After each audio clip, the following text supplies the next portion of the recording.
Good morning third year mathematics में जो है आपके पेपर 2 कर रहे हैं हम लोग, और पेपर 2 की आपकी यूनिट 3 चल रही है जो कि है सम्मिश्र विश्लेषण यानी कि कॉम्प्लेक्स एनालिसिस। ठीक है, तो अब जो है हम लोग यूनिट जो है 3 है उसके आखिर में आ गए हैं। लास्ट टॉपिक हम लोग कर रहे हैं यहाँ पे घात श्रेणी। ठीक है, हम लोग क्या कर रहे हैं यहाँ पे घात श्रेणी। चलिए, घात श्रेणी के बारे में जो है पिछली क्लास में मैंने थोड़ा सा बता दिया था कि घात श्रेणी जो होती क्या है। घात श्रेणी जो है वो इस प्रकार की कि एक जो है सीरीज होती है जो n इज इक्वल टू 1 से इन्फिनिटी तक चलती है, जहां पे an जो है एक सम्मिश्र अचर होता है और यहाँ पे a भी जो है एक सम्मिश्र अचर होता है, और ये तो सम्मिश्र चर है, ये आप जानते ही है। ठीक है, इस प्रकार की श्रेणी जो है वह क्या कहलाती है, घात श्रेणी कहलाती है। अब जो है जब a इज इक्वल टू 0 हो, a इज इक्वल टू 0 हो, तो ये श्रेणी जो है n इज इक्वल टू 1 से इन्फिनिटी तक होती है, और an ये हो जाता है zn। ठीक है, an और zn। बस आपको इतना ही ध्यान में रखना है कि घात श्रेणी जो है वो क्या होती, और इस पे हम लोग काम करेंगे, इस श्रेणी पे जो है हम लोग काम करेंगे। तो परिभाषा मैंने जो है आपको लिखाई थी कि यहाँ पे जो है सम्मिश्र जो है अचर हो an और a, तो ये जो है क्या कहलाती है, a के परित जो है घात श्रेणी कहलाती है। अब जो है इसके घात श्रेणी का योगफलन परिभाषित करते हैं।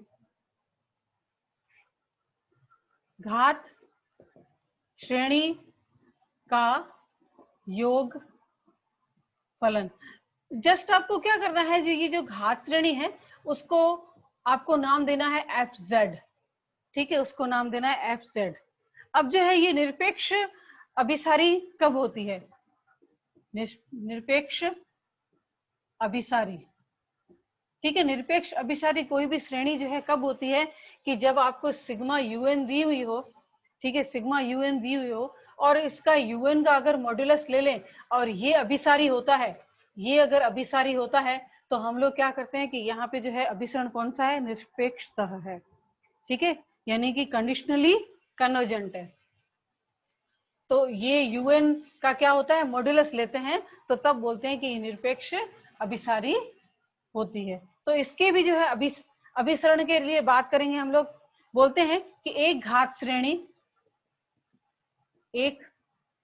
श्रेणी समेशन an zn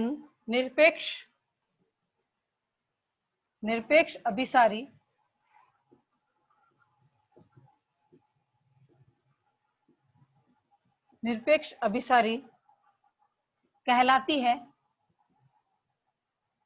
यदि देखिए इसमें भी यहाँ पे मॉड्यूलस लेना है, यदि समेशन an zn अभिसारी हो। इस प्रकार के क्वेश्चन जो है यहाँ पे आपने जो है फर्स्ट ईयर में किए होंगे। ठीक है, फर्स्ट ईयर में किए होंगे कि अगर मान लीजिए कि अगर इस तरह की कंडीशन आ जाए कि यहाँ पे इसका मॉड्यूलस लेते हैं, मॉड्यूलस तो जो है वो कन्वर्जेंट है। ठीक है, मॉड्यूलस कन्वर्जेंट है, तो उस जो सीरीज को हम लोग क्या कहते हैं कि निरपेक्ष अभिसारी यानी कि कंडीशनली कन्वर्जेंट कहते हैं। तो चलिए, इसके लिए जो है इंपॉर्टेंट आप क्या करना है कि ये जो है ए के परित जो है इसका केंद्र क्या है, मूल बिंदु है। इस श्रेणी का जो है केंद्र क्या है, मूल बिंदु। ये a इज इक्वल टू 0 यानी कि मूल बिंदु के परित जो हमारी जो है क्या है, घात श्रेणी है। अब इसकी जो है क्या कर लेंगे हम लोग, इसकी त्रिज्या ज्ञात करेंगे। देखिए, घात श्रेणी की अभिसरण त्रिज्या क्या ज्ञात करेंगे, अभिसरण त्रिज्या।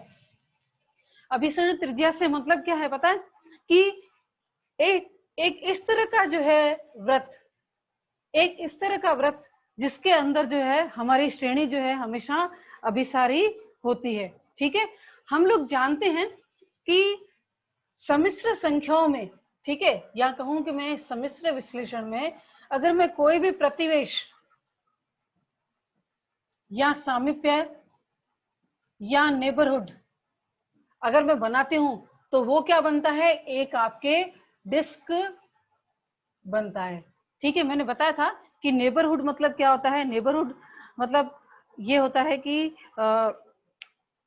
एक बिंदु फिक्स होता है और वो क्या करता है, अपने आस पड़ोस के सारे बिंदुओं को एक शर्त के तहत जो है अपने पास रखता है, तो वही जो है क्या कहलाता है, इसका नेबरहुड कहलाता है। तो हम लोग क्या करेंगे कि इस प्रकार जो है अगर हमारी श्रेणी अभिसारी होती है, ठीक है, अभिसारी होती है, तब जो है इसकी अभिसरण त्रिज्या और अभिसरण वृत्त जो है,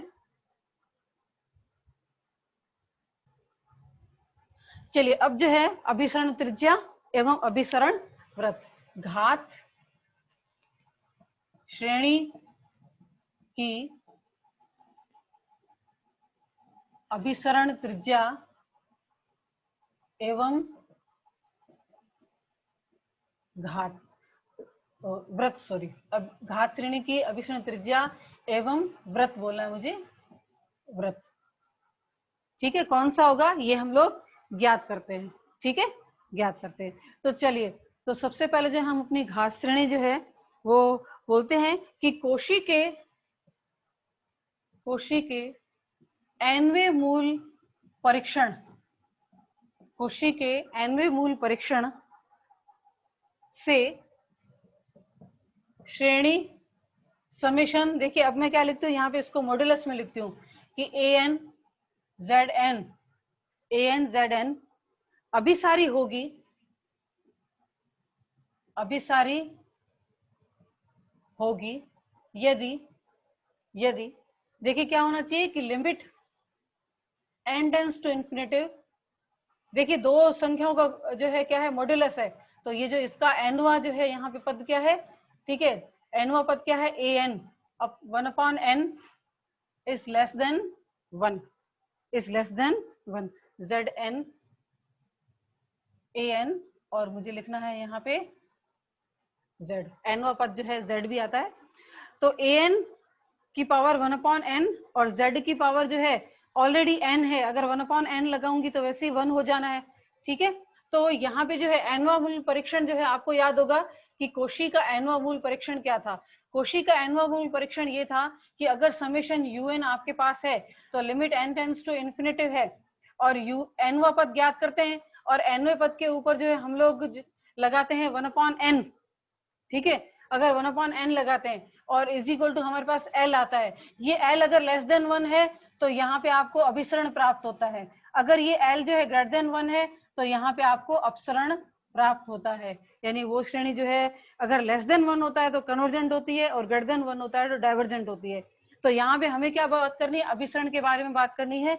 तो मैं जो है क्या करूंगी कि इसका nवा पद जो है मैं लिख लेती हूँ, इसका nवा पद जो है क्या है, दोनों an और zn के ऊपर जो है मॉड्यूलस है, तो मैं अलग अलग इसके ऊपर मॉड्यूलस लगा दूं, ठीक है, इस तरह से लगा दूं, फिर इसके ऊपर पावर मैं इस तरह से लिख लेती हूँ, ज्यादा अच्छी तरह से आपको पता चलेगा, और ये जो है क्या होना चाहिए, less than 1, that is limit n tends to infinitive a n की पावर 1/n और modulus of z is less than 1, less than 1, तो ये श्रेणी जो है क्या होगी, अभिसारी होगी, ठीक है। तो अब जो है यहाँ पे ये जो an limit n tends to infinity और an की पावर 1/n है, इसको मैं कुछ नाम दे देती हूँ, ठीक है। तो हम लोग बोलेंगे कि माना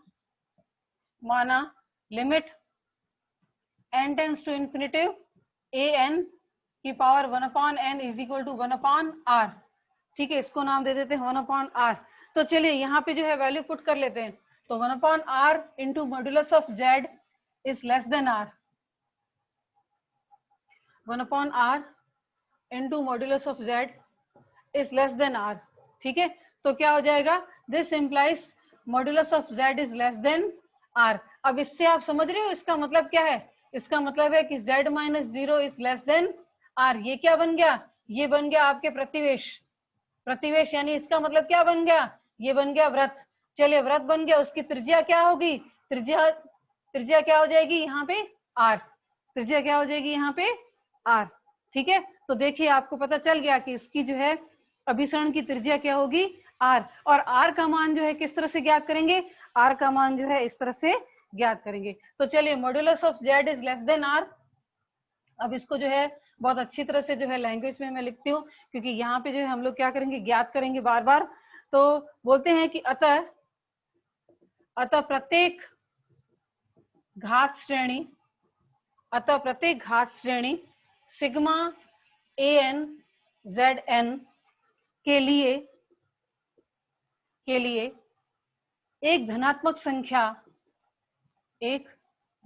संख्या r विद्यमान है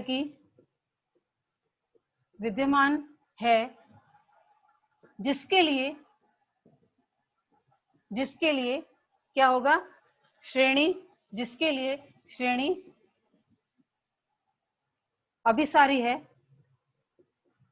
श्रेणी अभिसारी है, जब, ठीक है, कब, जब modulus of z is less then r।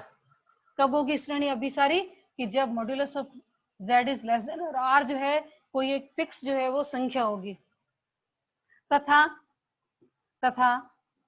अपसारी है जब modulus of z is greater than r। ठीक है, modulus of z is less then r। और यह संख्या r अभिसरण त्रिज्या, यह संख्या r अभिसरण त्रिज्या कहलाती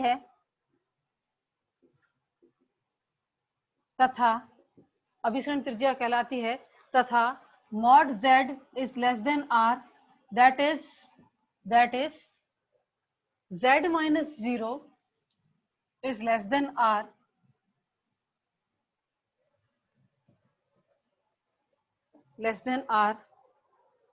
मूल बिंदु पर केंद्रित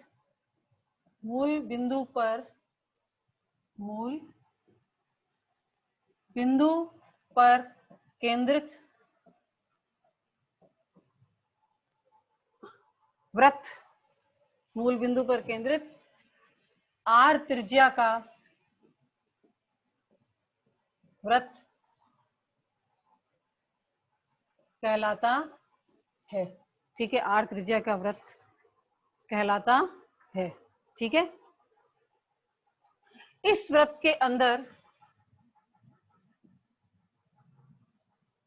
के देखिए, अब मैं, ये इंपॉर्टेंट पॉइंट है कि इस वृत्त के अंदर z के प्रत्येक मान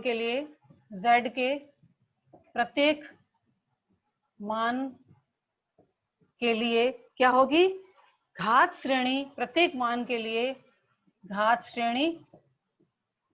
देखिए, z के प्रत्येक मान के लिए इस वृत्त के अंदर z के प्रत्येक मान के लिए घात श्रेणी क्या होगी, निरपेक्ष अभिसारी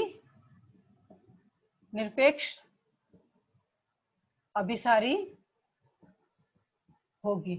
ठीक है, निरपेक्ष अभिसारी होगी। चलिए, अब जो है यहाँ पे मैंने जो है आपको पूरा थ्योरेटिकली बता दिया कि ये क्या है। अब जो है आपको क्या करना होगा कि आपको घात श्रेणी दी हुई होगी, और घात श्रेणी से जो है आपको क्या करना होगा कि वहां पे जो है इसकी अभिसरण त्रिज्या जो है ज्ञात करनी होगी। ठीक है, अभिसरण त्रिज्या ज्ञात करनी होगी। तो देखिए कि मैं अब आपको बताती हूँ कि सूत्र जो है कौन से यहाँ पे आपको यूज कर।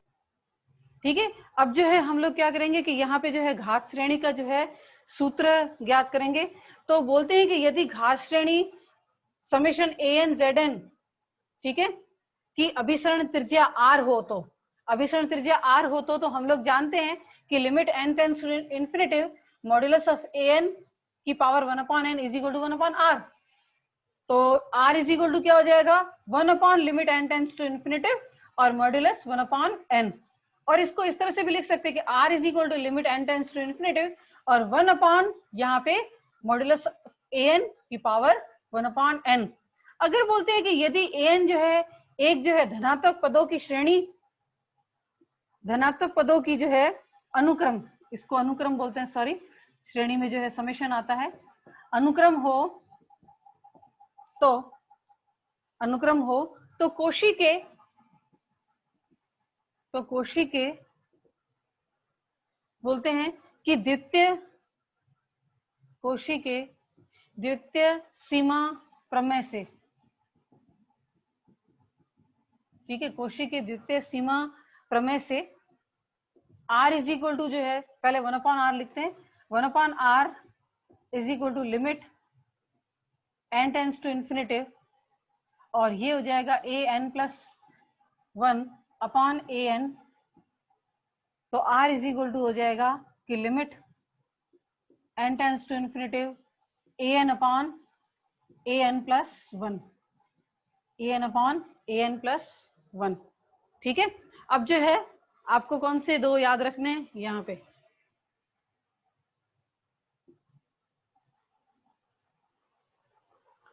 मेरे पास एक श्रेणी दे रखी है, बोलते हैं कि इसकी अभिसरण त्रिज्या ज्ञात कीजिए।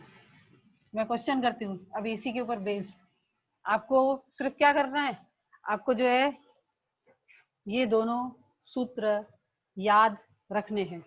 ठीक है, ये दोनों सूत्र जो है बहुत अच्छी तरह से याद रखने हैं। अब मेरे पास जो है एक क्वेश्चन है, डेफिनेटली जो भी क्वेश्चन करूंगी यूनिवर्सिटी का ही होगा, summation n factorial upon n की पावर n, ठीक है, और zn की अभिसरण त्रिज्या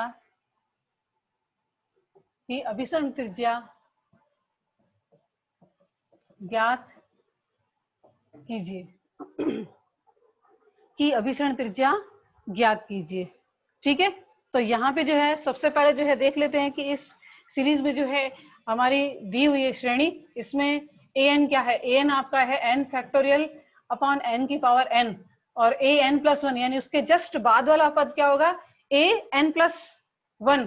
तो ये हो जाएगा n plus 1 factorial upon n plus 1 की पावर, ये क्या आ जाएगा n प्लस 1। तो आपको क्या ज्ञात करना है, A N upon A N plus 1। तो मैं यहाँ पे ले लेती हूँ कि r is equal to limit n tends to infinitive. ठीक है, इसको मॉड्यूलस में लिखना है। सबसे पहले क्या चाहिए, ए एन, तो n फैक्टोरियल अपॉन n की पावर n, और ये हो जाएगा n प्लस 1 की power n plus 1 upon n plus 1 factorial. अब इसको थोड़ा सा सॉल्व कर लेते हैं। ठीक है, तो यहाँ पे जो है हम लोग क्या कर लेते हैं कि limit n tends to infinitive, n factorial को एज इट इज रखते हैं, n की पावर n को एज इट इज रखते हैं, लेकिन इन दोनों को जो है क्या कर लेती हूँ कि n प्लस 1 की पावर n लिख लेती हूँ, और यहाँ पे n प्लस 1, और यहाँ पे जो है मैं क्या करती हूँ कि यहाँ पे n फैक्टोरियल जितने तो सारे नंबर जो है n तक सारे नंबर फैक्टोरियल में लिखती हूँ, लेकिन n प्लस 1 को सिर्फ अकेला छोड़ देती हूँ, तो n प्लस 1 आ जाएगा। तो यहाँ पे जो है ये दोनों जो है आपस में कैंसिल हो जाएंगे।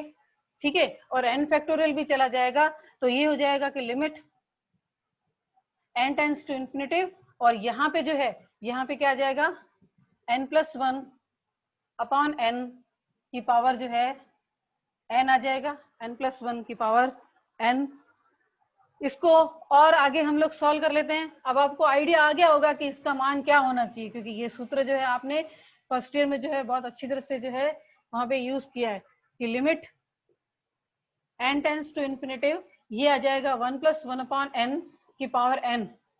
ठीक है, ये क्या है, ये स्टैंडर्ड जो है फॉर्मूला है, लिमिट का जो है स्टैंडर्ड फॉर्मूला है, और लिमिट का स्टैंडर्ड फॉर्मूला जो है उसका वैल्यू यहाँ पे क्या आ जाता है, e, ये आ जाता है यहाँ पे e। तो इसकी अभिसरण त्रिज्या क्या हो जाएगी यहाँ पे e। ठीक है, अभिसरण त्रिज्या क्या हो जाएगी यहाँ पे e। देखिए अब जो है आपको क्या करना है, मैंने इतनी सारी जो है सब कुछ बताया, थ्योरेटिकली बताया, वो किस लिए बताया, क्योंकि यहाँ पे जो है पहले आप अच्छी तरह से बेसिक देख लो कि क्या चीजें हैं, और उसके बाद मेन पॉइंट पे आओ। तो मेन पॉइंट पे हम लोग कैसे आए कि यहाँ पे आर के दो सूत्र लिखे, एक R is equal to limit N tends to infinity 1 upon modulus of A N की पावर 1 अपॉन एन लिखा। ठीक है, फिर जो है दूसरा ये सूत्र लिखा कि R is equal to limit N tends to infinity A N upon A N plus 1। ठीक है, A N upon A N plus 1, और उसकी जो है वैल्यू यहाँ पे हमने उस फॉर्मूला को यहाँ पे यूज भी कर लिया, और यूज करने के बाद जो है हमने उसकी अभिसरण त्रिज्या ज्ञात की, r इज इक्वल टू ई। ठीक है, यहाँ पे जो है और भी मेरे पास क्वेश्चन है, यहाँ पे और भी मेरे पास क्वेश्चन है, मैं करती हूँ कि उससे आपको अच्छी तरह से आइडिया आ जाएगा। ये सारे क्वेश्चन जो है यूनिवर्सिटी के ही हैं।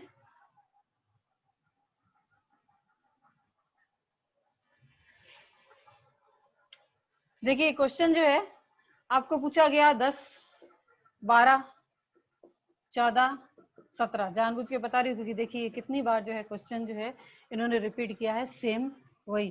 क्या कहते हैं कि इस जो है घात श्रेणी की अभिसरण त्रिज्या ज्ञात कीजिए। ये है n√2 प्लस आयोटा और अपान जो है यहाँ पे आ जाएगा 1 + 2 आयोटा n, 1 + 2 आयोटा n और zn। ठीक है, फिर से क्वेश्चन करती हूँ जिससे आपको अच्छी तरह से आइडिया आ जाए।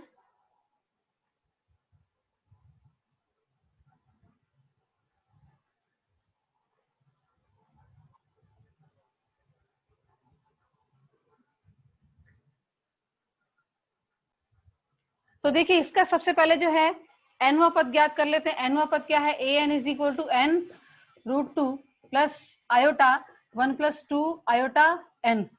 तो इसके जस्ट बाद वाला पद कौन सा होगा, इसके जस्ट बाद वाला पद an, ये हो जाएगा n +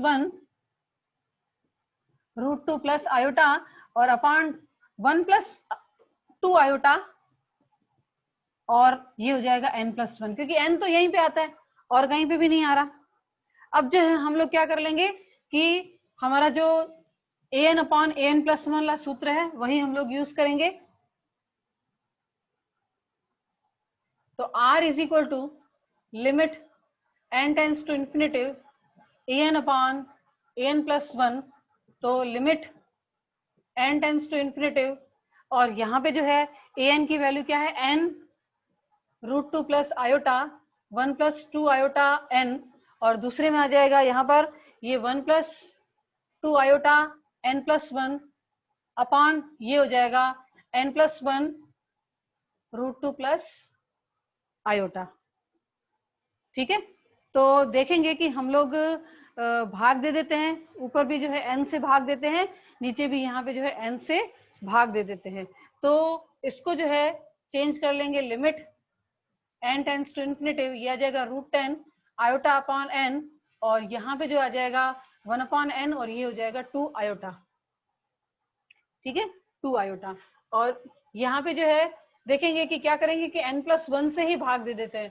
तो 1/n + 1 प्लस 2 आयोटा और यहाँ पे हो जाएगा ये √2 और आयोटा अपान n + 1, यहाँ पे n से और यहाँ पे n + 1 से ही भाग दे देते हैं। ठीक है, आप n से भी दे सकते हो, लेकिन जैसे n इंफिनिटिव की तरफ जाता है n + 1 भी तो इंफिनिटिव की तरफ जाता है। ठीक है, तो ये हम लोग जो है काम कर सकते हैं। तो यहाँ पे जो है ये √2 आ जाएगा, ये 0 और ये 2 आयोटा और यहाँ पे ये 0 आ जाएगा, ये 2 आयोटा, यहाँ पे √2 और यहाँ पे आ जाएगा ये 0। तो देखेंगे 2 आयोटा अपने आप में कैंसिल हो जाता है और √2 भी जाता है, तो r = 1। तो यहाँ पे जो है अभिसरण त्रिज्या क्या आ रही है, r = 1। ठीक है, अभिसरण त्रिज्या क्या आ रही है, r = 1। चलिए इसके साथ ही जो है, इसके साथ ही क्वेश्चन जो है ये पूछा गया है, देखिए 17 में। ठीक है, 14 एंड 17 में जो है दो क्वेश्चन जो है एक साथ पूछे थे। तो इसके साथ पूछा गया प्रश्न जो कि वो भी बड़ा सिंपल सा है, ये हो जाएगा क्वेश्चन नंबर, सॉरी, क्वेश्चन ये है कि समेशन -1 की पावर n/n और यहाँ पे आता है z-2 आयोटा की पावर n। अब जो है ये श्रेणी जो है कहाँ पे आती है, किसका, इसका केंद्र क्या है, यहाँ पे 2 आयोटा है। चलिए an जो है इसका पद तो बहुत ही सिंपल है, -1 की पावर n/n और an + 1 इसका पद क्या हो जाएगा, -1 की पावर n + 1 अपान n + 1।